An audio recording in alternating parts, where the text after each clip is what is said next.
Basic Excel worksheet. In this video, we are going to see about Basic Excel worksheet. A spreadsheet is a software that permits numerical data to be used and to perform automatic calculations on numbers contained in a table. Application of spreadsheet.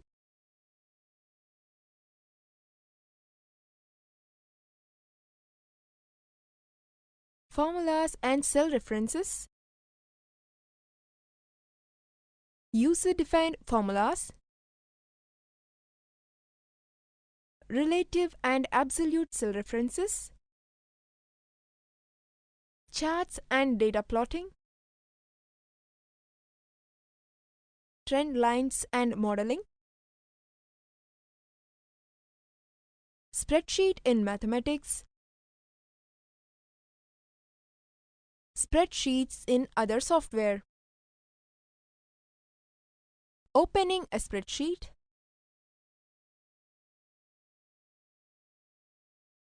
To open Microsoft Excel, select Start, All Programs, Microsoft Office, Microsoft Excel 2010.